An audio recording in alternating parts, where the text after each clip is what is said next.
Most of you already know me. I'm Wes Nicklin, the president or co-president of ACS, the Stevens University. And just like to thank you all for coming out to our event here in Missouri Markets of Justice. And to let you know, this event is going to be recorded. So we've got the camera up there, we've got microphones down here, and we've got drop mics. So just be aware that it will be recorded. And I'd also like to thank Al here for and the whole SLU gang for working with us on this. And definitely want to make sure that we set up. Without further ado, I'll turn it over to Jeff here. Good afternoon. Thanks for having us. We're looking forward to the discussion on this topic, which I think is of considerable interest and importance to our the functioning of our justice system, the intersection of misdemeanors, municipal courts, and the right to counsel. Each of our speakers is going to do about 5 to 8 minutes giving you a perspective on this problem and then or set of problems. And then we will open it up to questions, comments, speeches, short. So about 5 to 8 minutes each. And in this order, our first speaker will be Thomas Harvey, who co-founded the ArchCity Defenders 3 years ago after graduating from St. Louis University Law School, and he is the organization's executive director. They are doing a holistic defense kind of practice. They've focused a lot on representing clients in simple matters, and they've gotten grants to do their work, and it's really quite an inspiring program. And they've been doing some work in terms of watching the municipal courts. Our second speaker, Professor Eric Miller, is a professor at St. Louis University Law School, and he's the faculty advisor to the ACS group at SLU. He writes and teaches in the area of criminal law, criminal procedure, jurisprudence, critical race theory, and problem-solving courts. Our third speaker will be Professor Rodney Uphoff, many of you know, who is the Elwood Thomas Endowed Professor of Law at MU. He's a former public defender. He was director of clinical legal education, and he was at the University of Wisconsin Law School before he came here. He was one of the defense team for Terry Nichols, who was convicted of the bombing of the Murrah building, the federal building in Oklahoma City in 1995. And our final speaker is my friend Chris Kelly, state representative, former associate circuit judge in Boone County. Representative Kelly has been in the legislature back in the old days. Some people call it the good old days. Was then an associate circuit judge for a number of years and is now back in the legislature in the new good old days. So happy to have this panel. It's a great group of people, and we'll start with you, Thomas, 5 to 8 minutes about your perspectives on municipal court. So the RC Inventors provides holistic legal services to the indigent in St. Louis, and we handle a range of cases from felonies, misdemeanors, but also ordinance violations, simple ordinance violations for traffic tickets. Any municipality in the St. Louis region can charge a person for an assault there, a low-grade assault there. You have a variety of mechanisms that you get charged with a crime there, whether it's going to be at the state level or at the municipal level, depending on the type of crime. So I'm sure you're all familiar with how the felonies and misdemeanors work, but what we find interesting in our work has been the degree to which a traffic ticket can impact a person's ability to get the social services they need to move out of homelessness. We work with a lot of homeless clients, and they come to us, typically referred to us by a social service agency that's providing them with mental health treatment, substance abuse treatment, job training, education, and they're trying ultimately to get these folks into housing, get them back on their feet, get them into housing. When they present to these social service organizations, they'll have an outstanding warrant for their arrest stemming from unpaid fines for one of these traffic tickets. If any of you are from the St. Louis area, you know you can get a traffic ticket in any one of our 91 municipalities, all of which have their own court and their own police force to enforce those traffic tickets. If you fail to pay your fines, they come get you. Can't make your bond, they'll put you in jail. So these folks obviously don't have any money to pay these fines, which could be up to $800 to $1,000 when they're driving while suspended, which is a fairly common offense that our criminals have. So this is the catch-22. If you're homeless and you've sort of fought through a couple problems in your life, you've gotten through some substance abuse issues, trying to get your life back on track, what you need is a job, mostly. A job and a place to live. And you can't get that job training because of the existence of a warrant for your arrest. You have a warrant for your arrest because of the unpaid fines. You can't pay the fines because you don't have any money. So that warrant, the simple removal of that warrant, which is something we do and it's easy, anybody in this room can do it today if you're a lawyer. You fax in your entry of appearance and say you'd like this warrant recalled. And if you're a lawyer asking for the warrant to be recalled, you don't need to post a bond. But if you're the client, the defendant in this case, you need a bond. Bond is typically all of the money that you owe, which is the reason you have the warrant for your arrest. So it's a very simple thing from a lawyer's perspective. I did this days after I was sworn in. It was the easiest thing in the world. And it got a guy a job who had spent 2 years overcoming substance abuse, mental health problems. He got job training, he had a job at the VA hospital. But for the existence of this outstanding warrant for his arrest, he would have had that job. And I called Jennings and faxed him an entry of appearance. They recalled the warrant, he got the job. So this goes on all over the place, and you'd be surprised the degree to which it can interfere with a person's efforts to get back on their feet. That's the work that we do a lot of, and as a result of that experience, we have launched a court watching program whereby law students at St. Louis University are going out to observe. It's twofold. They're trying to get into court, the municipal court, to observe the proceedings, to see what happens in court. Are judges telling people charged with crimes that carry potential of jail, telling them they have to get an attorney? If they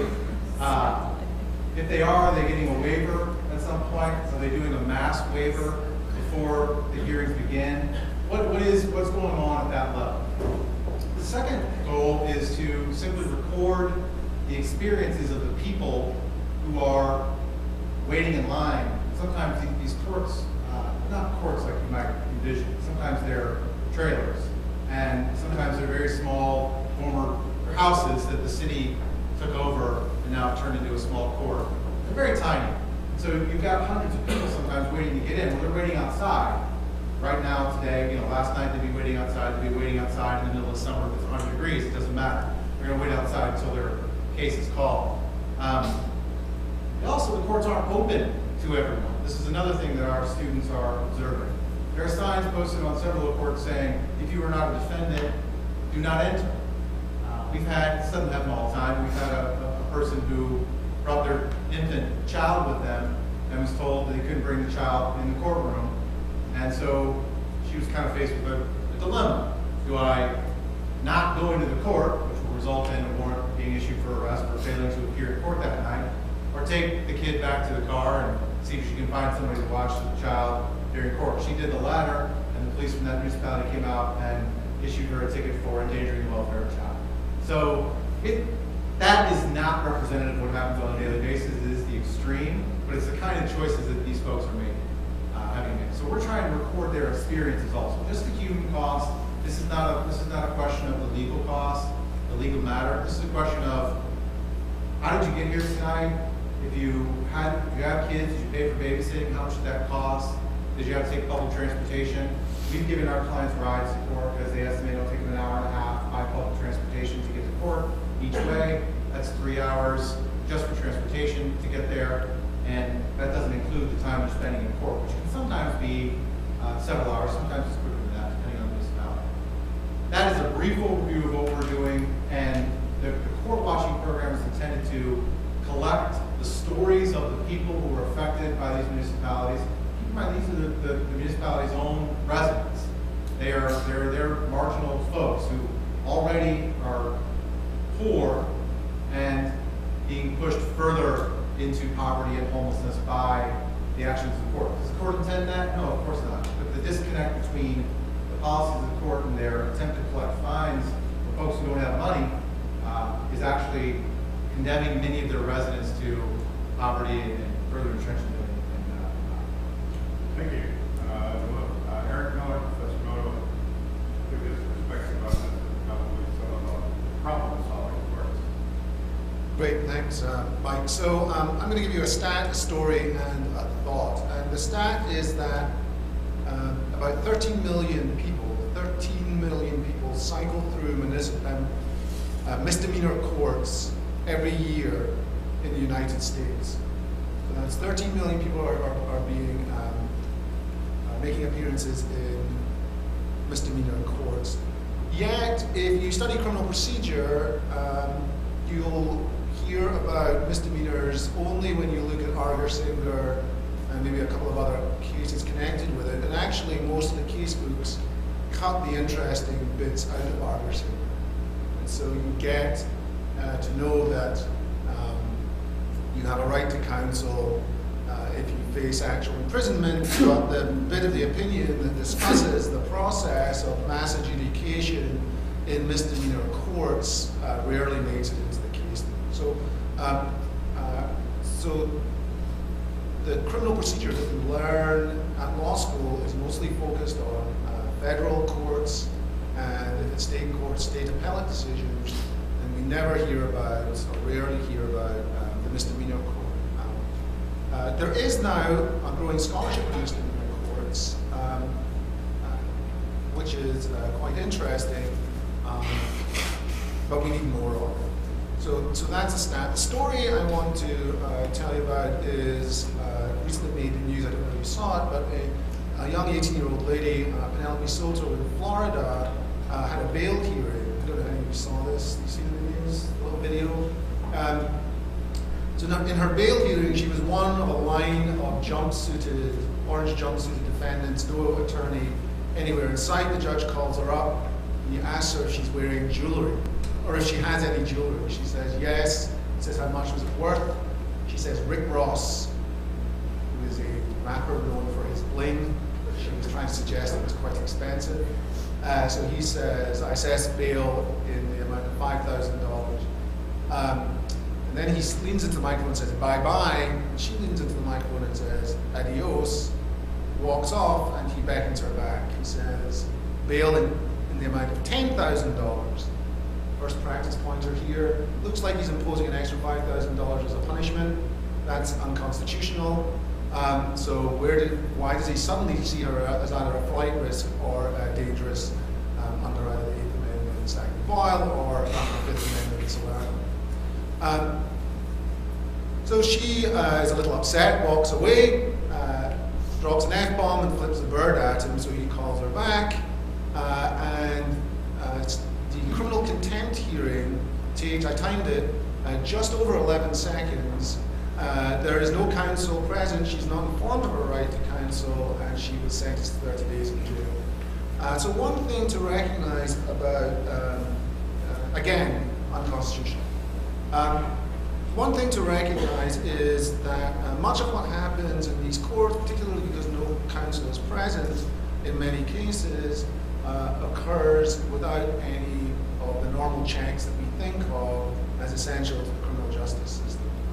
And so the thought is to think about problem-solving courts. So they're currently quite popular as an alternative way of dealing with non-violent, drug-addicted felons. There's also mental health courts, DWI courts, gun courts, veterans courts, you name it, there's a court for it. I'm tempted to think there's going to be a smoking court and maybe even an obesity court set up somewhere at some time. But these courts operate as a form of monitoring the conditions of release for bail and probation. So if you go to drug court, you can either pre-plea get served with a bunch of conditions of monitoring and then go out for anywhere between 12 and 18 months in Missouri on a drug treatment program, or the post-bail court would be, post-plea court would be after you've entered a plea deal, you go out on a suspended imposition of sentence usually, and have to abide by the terms of drug treatment. Sounds very nice. But while there is some law on granting bail or probation, and some law on revoking bail or probation, there is very little law on monitoring and readjusting bail and probation. So what tends to happen is these courts can essentially constitute themselves in any way they see fit, with or without counsel, and engage in more or less arbitrary treatment of the individuals who appear in front of them. Now the upside is that if you've got if you're a persistent prior offender with a serious amount of prison time hanging over you, and your attorney can negotiate post-plea drug court, that's a good deal. But certainly in the 5 jurisdictions that have mental health courts in Missouri, and mental health courts are often regarded as just straight up great things. They divert mentally ill offenders out of the criminal justice system. They're all run as pre-plea warrant massaging courts with little or no oversight of what goes on in them. And there's a serious worry that a large chunk of individuals who just shouldn't be in the criminal justice system at all, the sort of indigents that Thomas is talking about, individuals who ought to be cared for in our mental health system, or veterans who ought to be treated better, having served their country, and when they come back are being shunted through the criminal justice system that renders them liable to flunk out and get criminal sanctions. In drug court, there's a 40% flunk out rate. If you take race into account, for African Americans, there's a 60% flunk out rate. And what happens when you flunk out is you go to jail and do not pass bail. So my worry is that we need to start thinking hard, certainly in the academy, about looking at these courts and taking them seriously, not just problem-solving courts, but misdemeanor courts in general, municipal courts in particular. And one of the things we need to do is think hard about what sort of oversight can be used to ensure that individuals' constitutional rights are protected, and that folks who ought to be in the criminal justice system are put there, but folks who ought not to be in the criminal justice system, ought to be in the public health system, or ought to be in the public welfare system, are channeled out and treated appropriately with dignity and respect. Thank you. I agree with both of my fellow panelists who have already talked here today, and give you a little bit of my perspective. First of all, as many of you know, I was a public defender in Wisconsin in the late 70s and early 1980s, so I've been looking at these very similar problems for a long, long time. I ran for 4 years a clinical program at the University of Wisconsin where we defended people charged with ordinance violations. Then I moved to Oklahoma and spent 10 years there defending people charged with misdemeanors and felonies. I joked with my friends there that in Wisconsin we only handled ordinances and misdemeanors, but in Oklahoma virtually everything was a felony, so we had to take felony cases. And by that I mean failure to return a videotape was a felony. Any bounced check over $50, felony. So the number of crimes that were felonies in Oklahoma was staggering. But the problems that they've identified, that is our criminal justice system turning people who are poor into criminals because of their inability to pay minor fines, which then starts a spiraling effect. You can't pay a $100 fine, so you ultimately lose your license. But you've got to drive in order to feed your family. So you're arrested for driving without a license. You then continue to drive, but now you're arrested for driving after revocation, and it continues to go up because now you spend 30 days in jail. You spend 30 days in jail, you lose your job. Now you've got no way to feed your family at all. You've got no way to pay the fine that you now owe, which may be as little as $200. But if you have no job and you've got no ability to feed your family, how do you pay that fine? I had a number of clients come in, and the only way they could pay those fines was to sell their blood on a weekly basis. And that was not something that just happened once in a while. It was a regular occurrence. So the extent to which I saw the system when I was a public defender in Wisconsin, we're under attack here. We must be speaking the truth. Yeah, exactly. The number of people that I saw go down this path who were not immoral or violent or career criminals, but they lost the ability to function in society because of their poverty, and the criminal justice system did not find ways to help them get out of it. They just ground them down and created a cycle where it became extremely difficult for those people ever to get themselves out of the system. To shift gears in the mental health problems, probably 20% of the clients I represented as a public defender were people with mental health problems who belonged in the mental health system, but were dumped from the mental health system into the criminal justice system, and it clogs the criminal justice system ability to deal with the real dangerous criminals that we ought to be focusing on, and too much time is spent on people who don't belong there in the first place. The holistic approach has been tried in a number of places across the United States, and it works very effectively.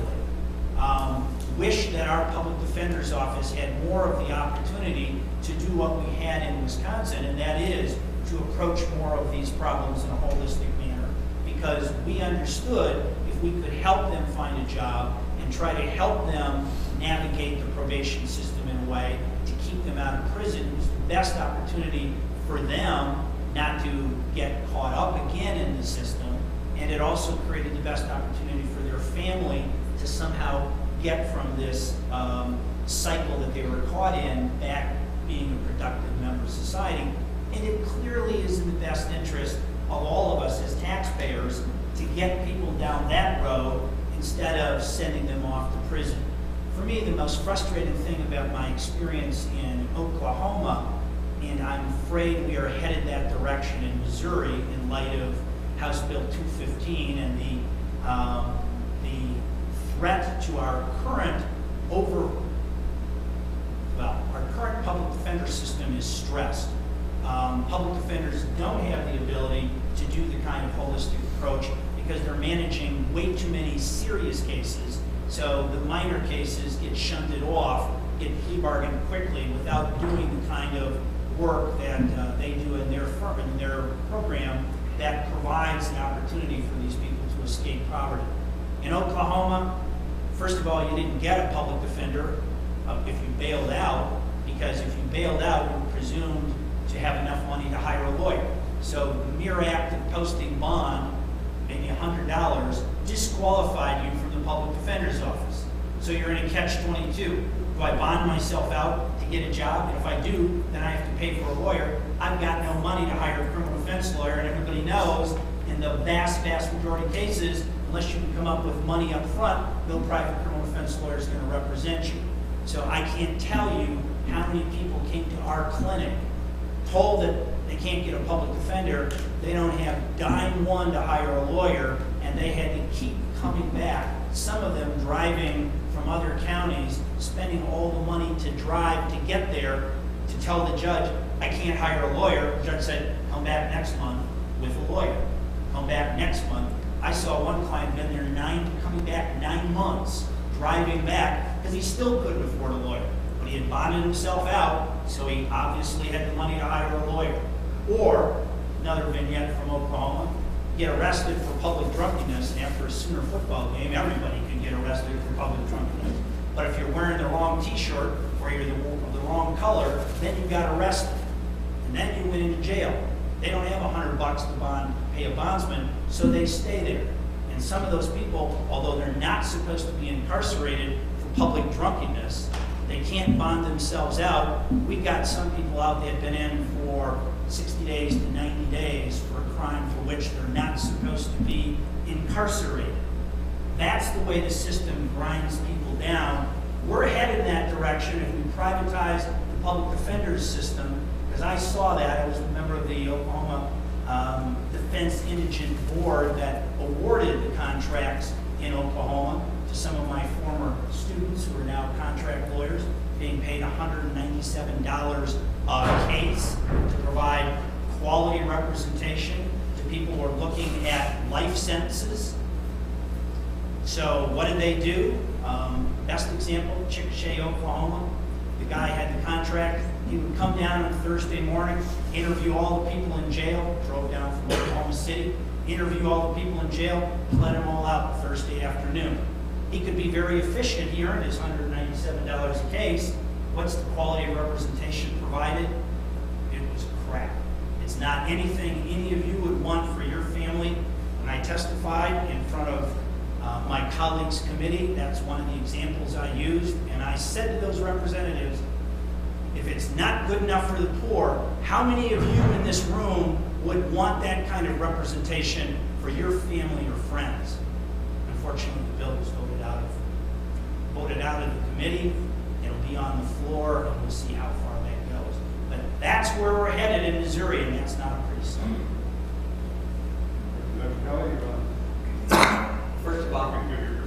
First of all, I find it amazing that anybody from Badgerland could complain about anybody wearing the wrong colors when a badger is in and of itself an inappropriate creature.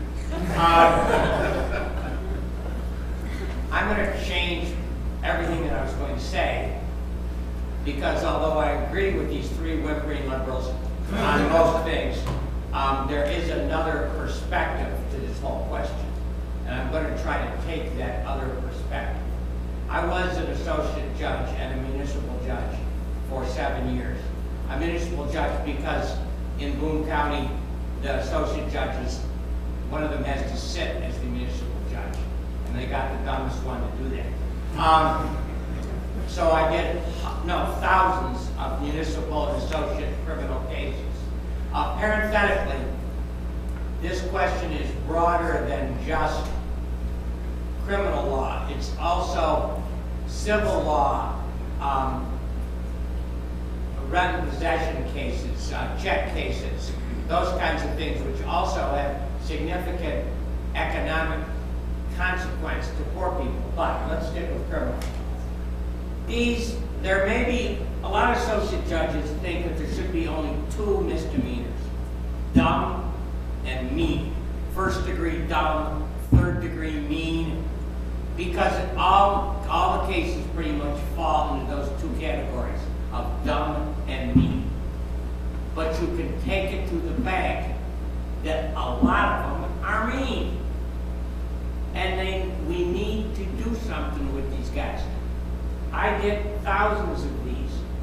I have colleagues who did thousands of these. The times which people go to jail for not paying their fine, who come in and say, Judge, I can't pay my fine. Can I give you $5 a week? In every case, virtually every case, every judge in America will say, sure, sure. Because they don't have any space in their jails, and their sheriffs will flip out if they don't say that.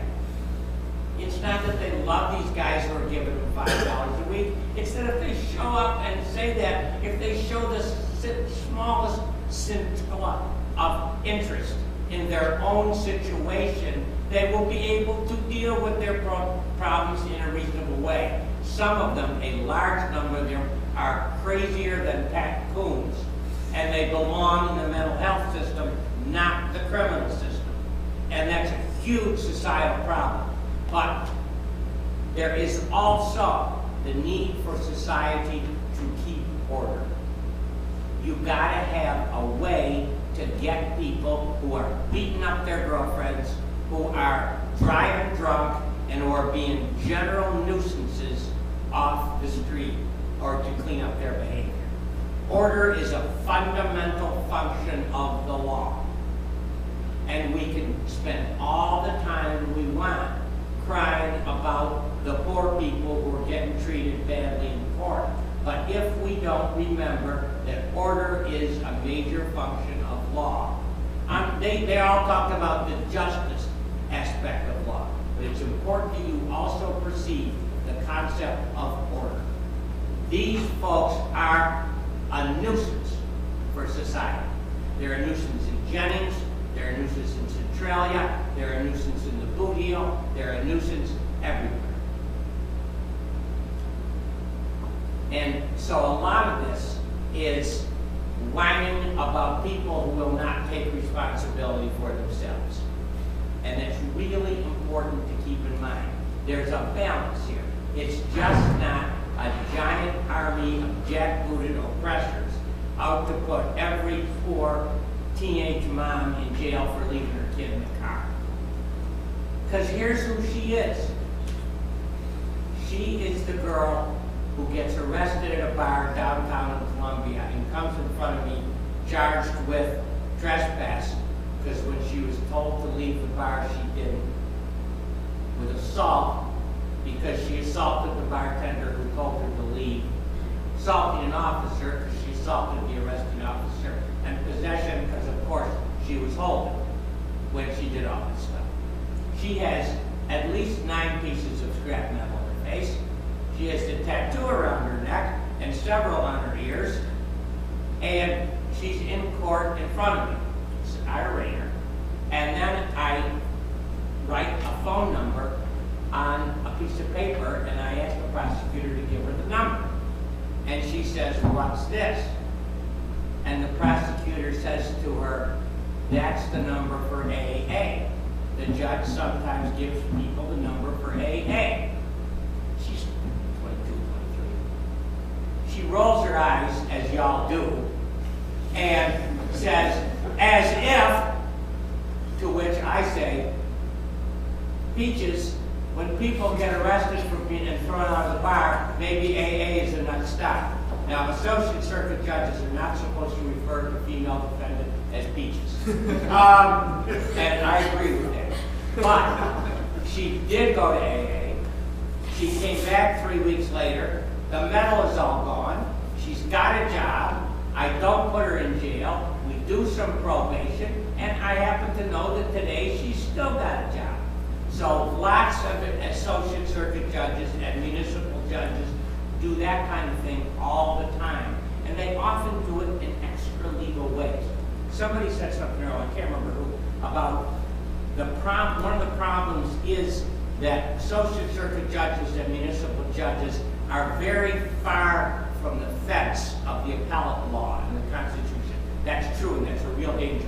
One of the most wonderful things that a judge has is the fence that's constructed by the appellate law. It is incredibly comforting and helpful and guiding to know where the fence posts are, and the appellate law gives you those. But when you're in Centralia at the municipal court, you're way outside the pasture. And it's very hard sometimes to find the fence posts. It's hard both for the judge, for the prosecutor, for the lawyers, and for the appellate courts. Because if you don't do stuff like that, you never move a docket that is 85 or 90 people long. And people do it all the time. And part of moving that docket is that thing about order. It's also the person who's 17 down the docket who needs to get their case heard. Speed is a fundamentally important aspect of this whole process, and it's incredibly important for forward. But I want you to remember that this is just not an army of thugs out there looking to oppress the poor. Is there an aspect of that? Is that a huge problem? And is it a huge problem with the Missouri Public Defender Bill right now? Yes, it is. But part of the problem is that the Missouri Public Defender system is milking the state's failure to fund the public defender system for all it is worth.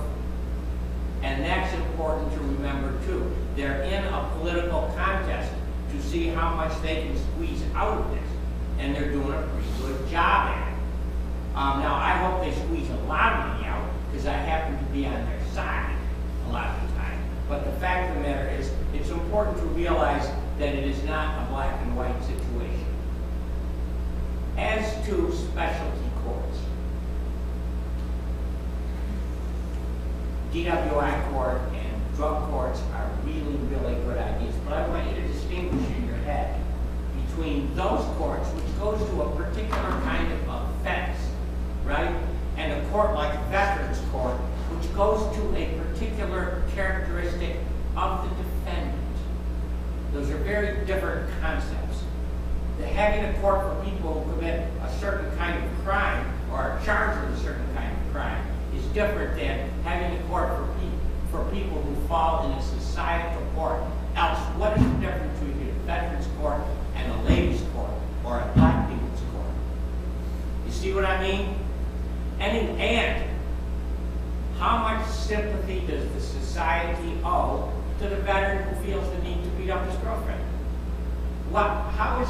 If you can show some way that PTSD is relevant to that, that's cool, and maybe we have a look at that.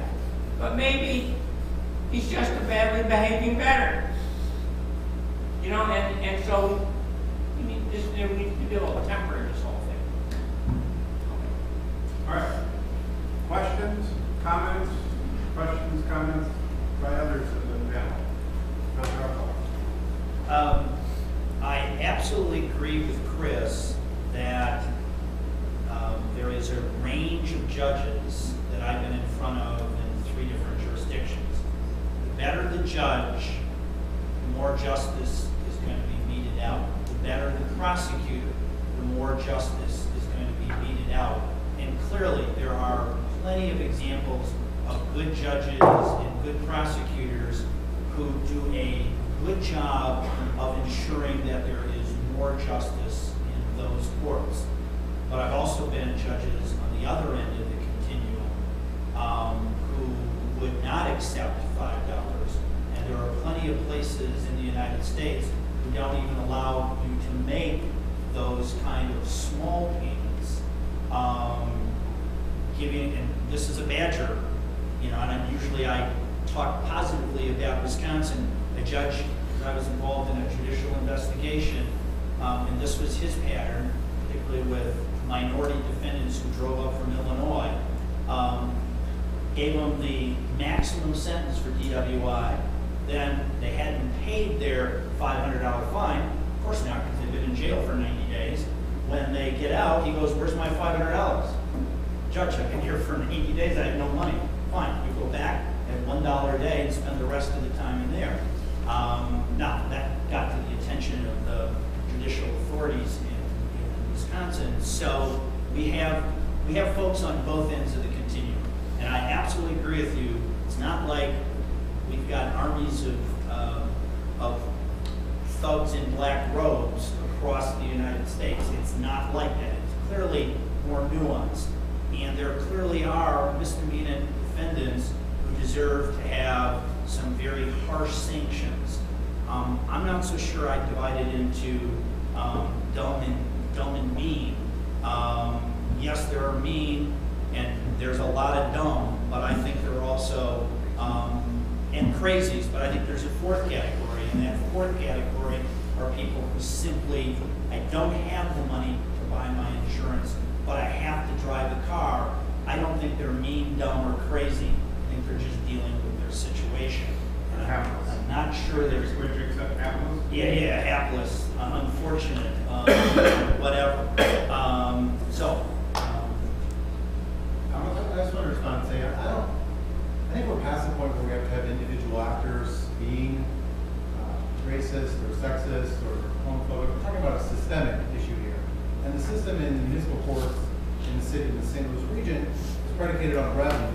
There's no one sitting around saying lock poor people up and et cetera, lock black people up. But there is a line item on each budget in each municipality that says how much revenue is the municipal court in the city going to create this year. 2010, the city of Florissant had a line item on there saying we're going to create $2 million in revenue. That's net revenue after expenses paid to 2 full-time prosecutors, a judge, and 2 prosecutors, and the clerks, et cetera, et cetera.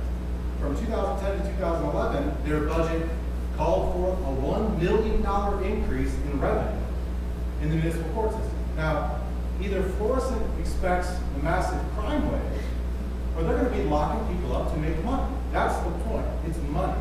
And jailing makes money also. The jails in the St. Louis area, Jennings in particular, they sell their jail space to to other municipalities. St. Louis County sells their jail space. It's a giant hotel for people who are poor. And when they get out of it, this one municipality doesn't have a jail, they pay St. Louis County for the jail space. When the defendant leaves, they get a bill saying, in addition to the fines we've accumulated in all these other municipalities and all the difficulties in your life, please pay us back for the time you spent in jail. So there's an economic element here that is not connected to individual actors. It's part of a system that's already in place. Well, it's even worse than that, because the legislature, whenever anybody needs money, a good way to get money is to add another fee to the criminal costs, or a prosecutor's fee. So we pay the retirement for the sheriff from the court costs. We pay the retirement for the prosecutors. I mean, we got more fees, because guess what? The dingbats don't have a lobbyist. And, you know, and they're not able to, they don't have a political action committee. I don't know what they're thinking about. If they have a political action committee, we could be much more sympathetic to their concerns. But they don't, and the prosecutors do, and the sheriffs do, and the cities do. So they can drive the court costs up. And judges sometimes just get astounded at the amount of court costs that gets added, because you're picking on, I mean, it's like shooting fish in a barrel. You know what, I have a thought about that, because I thought for the total 13 years that I was on the Supreme Court of Missouri, that some of those filing fee add-ons were unconstitutional, because they were unrelated to having anything to do with the court system. And nobody brings the case, because nobody's got the ability or the wherewithal. Right. If you did that to Emerson Electric, you would be in court so fast your eyes would spin. And now to think that there's not an economic aspect to the enforcement of law is insane. But it's also troublesome to regard this as a war on the otherwise deserving poor. Well, so just to sort of jump on that point, I do think that, and especially in the problem-solving court movement, the judges are between a rock and a hard place, and a lot of them are trying to do something about it. And so if you imagine that there's a kind of three-piece criminal penal pie, there's the punishment or criminal justice side of the pie, there's the healthcare side of the pie, and there's the social welfare side of the pie. And since 1980, the punishment side of the pie has got much, much, much bigger as the welfare and health sides have got smaller. So you can see problem-solving courts as a kind of grassroots attempt to re-legislate the size of the pie by trying to force individuals channeled into the criminal justice system back into social welfare and health. And I think that that's a really admirable part of what's going on. And just on a day-to-day basis in municipal and misdemeanor courts, judges are having to negotiate with an ad hoc, seat-of-the-pants basis, and problem-solving courts trying to do it a little bit more generally. But that doesn't mean to say that the way the pie is currently cut and ad hoc attempts to recut the pie are not things that we ought to be worried about. And so, particularly when the opportunity to ensure that what goes on a jurisdiction by jurisdiction and even court by court basis is appropriate. In other words, not overwhelming the prosecutor, not overwhelming the judge, and not overwhelming the people that have to appeal those. One other thing, I don't think the judges, oftentimes the judges are not the bad guys in this whole system. In Milwaukee, the legislature had mandatory minimum 10-day prison sentence, 10-day jail sentences for people who are driving after revocation. The judges and the prosecutors would routinely figure out a way to get around that because they didn't want to clog the jails with these guys. So we would work out deals that essentially bypassed the clear mandate of the legislature because the judges recognized that, fortunately, the legislature was acting out here in Looney Land, and we had to deal in the real world. So oftentimes the judges are problem solvers and people who will try to figure out a way to make the system work. More of my anger is directed at the legislature who passes silly laws and don't differentiate between the people who really need to be locked up for a longer period of time those who don't. The very best thing that a legislator can do for re-election is invent a new crime. Yeah. It's a wonderful thing to invent a new crime. And lest you think I am talking about others and not myself, I passed the first drinking and driving law in the state of Missouri. Maybe a little drinking and driving. Obviously, a Jack would have thought. In Oklahoma, you have to drive. You take the road. It's a different kind of state there. And with a gun in the gun. Yeah, well, exactly. No, you can't have a car without a gun. No, drinking. No, we just had to have it in the car. In the current legislature, there's a revision that was done by a committee of prosecutors and defense lawyers of the criminal code. And it has to be done about every 30 years because they passed one in 1970, I think it was 79. Every year, people like Representative Kelly, actually, if it was just Representative Kelly, it'd be a lot more coherent code, okay? But every year, people come to town with a new idea for criminalizing something. And so what we end up with today is there are 27 ways in our code to commit an assault. So you have to start with the proposition that there are 10 commandments. Actually 7 if you leave out the 2 covets and the false gods. And about 7,000 ways that you can violate the law. And I mean, it's crazy, but then they've improved it by making it coherent. But my criticism of it is, and it's a serious criticism, is that they have 5 levels of felonies. There is an E-level felony. If you look at those are things we shouldn't be calling felonies, because when you get a felony conviction, you're probably not going to get into law school. You may not get any student loans. You won't get any public assistance of any kind. You won't Misdemeanor, keep that law school. Pardon? A misdemeanor will keep that law school. Sometimes. Possession, holding. Yeah, yeah. I mean, when my son was applying to law school, he was looking for law schools that didn't ask about arrests. God wouldn't be here. Don't raise your hands. Questions, comments?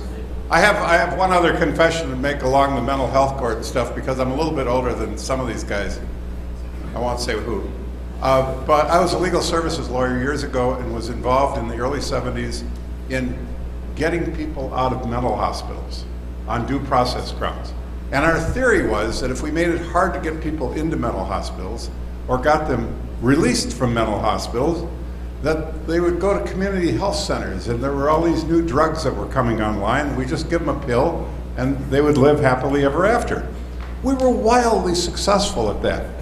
In fact, the states loved that we were succeeding because their costs of caring for the mentally ill went just like this. But then what happened was those people found their way to the criminal justice system because they got out on the street and they did crazy, stupid crap that violated one of those 7,000 laws. And so in 1980, which was, right about that, when did you come to the legislature, Chris? 82. There were about 6,000 people in prison in Missouri, something like that, 5,000 or 6,000. Today, there are 31,000 people in prison. So you really have to look at how we've done with that. And by the way, Missouri is not that much bigger today than it was in Think about the economics of this one alone. Writing a bad check. Is a bad check a civil? Is a check a civil or a criminal transaction? Fundamentally, I think it looks an awful lot like a civil transaction. It's just in essence a promise to pay. If you don't pay, is the remedy criminal, or should it be civil? The reason it's criminal is because the guys who get the checks have a much better lobbyist than the guys who write the checks. And they write checks to people running for prosecutor, for prosecuting attorney, and they're the biggest supporters of prosecuting because they are the collection agency for local businesses.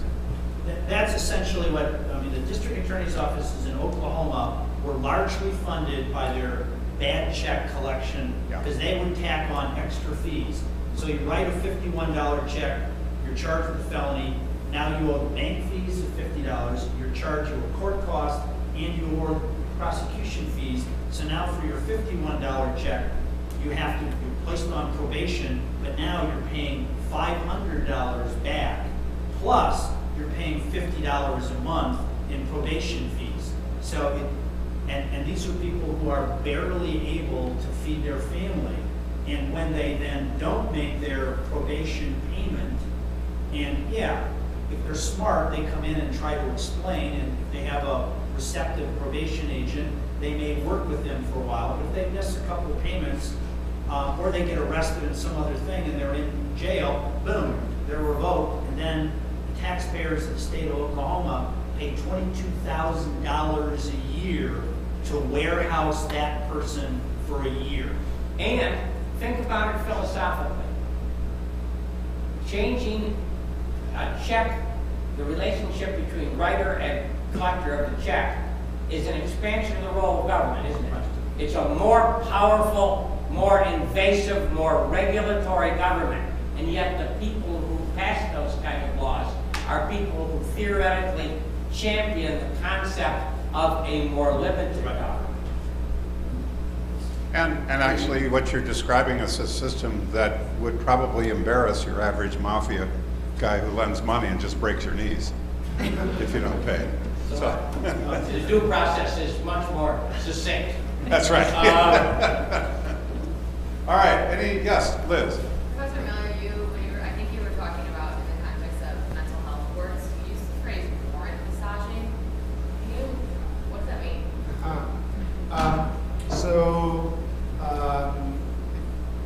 So my experience of going to Missouri mental health courts is I would turn up in my suit, say I'm a professor, they ask what do you teach, I say criminal procedure, and this must be an in-joke around the state because the automatic reply is, well, you won't see any of that here. And then so sit down and watch how the court goes, and because it's a plea court, essentially it's a monitoring conditions of bail court. And so what the court does is, those who don't turn up, they issue a failure to appear bench warrant. For those who do turn up, what they do is they try and get rid of, kind of the way that Thomas is talking about, the outstanding warrants to keep the mentally ill offender out of jail. And so while that, for the most part, is a good thing, some of the worry is that it's operating on a fairly ad hoc basis. So some people who are in the court ought not to be in the court. They ought to be getting a more serious form of help rather than just wandering around without any help. And then for others, they ought not to be in. These are minor warrants, often issued by police officers, desperate to help the offender by getting them into some kind of scrutiny off the street and into a place where they can be held securely until they stop engaging in their dangerous behavior. And so, so it's the criminal justice system stepping in and using a warrant, an arrest and warrant issuing process in order to deal with individuals whose problems are not criminal and ought to be dealt with outside the criminal justice system. And because why? Because we went from these big mental institutions into community placement. And you know what community placement is? A refrigerator box behind the Dipsy dumpster. That very often was what community placement actually means. We actually also have decriminalized public drunkenness. And when I was a newspaper reporter, We've noticed. But when I was a newspaper reporter in Minneapolis, when I was in law school, I would come home from work about 1 in the morning. I lived in a slum, and that sometimes it'd be like 10 degrees below zero, and be some guy passed out in the doorway, and I would call the cops, and the cops would come and pick him up because public drunkenness was a crime. But what we were really doing was saving his life. And then every morning in the Municipal Court in Minneapolis, there was one courtroom that was dedicated to the public drunkenness. And I used to sit in there and watch it every once in a while because they would call these guys up one at a time. Most of them were guys, not that many women. And they would say, Oh, George, this is your 78th arrest for public drunkenness. How do you plead? Oh, I guess I'm guilty, Your Honor. Well, 10 days in jail or $10 fine. They'd always take the 10. That was back when you could incarcerate people for not paying a fine, too. So they would take the 10 days in jail. It would kind of, you know, they'd get 3 hots and a cot for 10 days. By the way, don't be naive. You can get, if you got a substance abuse problem, there's substance available in jails.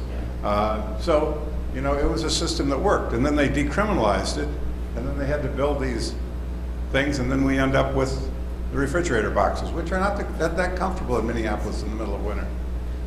Although they do have more of a safety net there because it's run by Swedes and Norwegians. All right, I guess we've been told to wrap it up, but it's been fun. It's been fun having these guys here, and it's been fun being with you. So I hope you enjoyed it. I hope you enjoyed your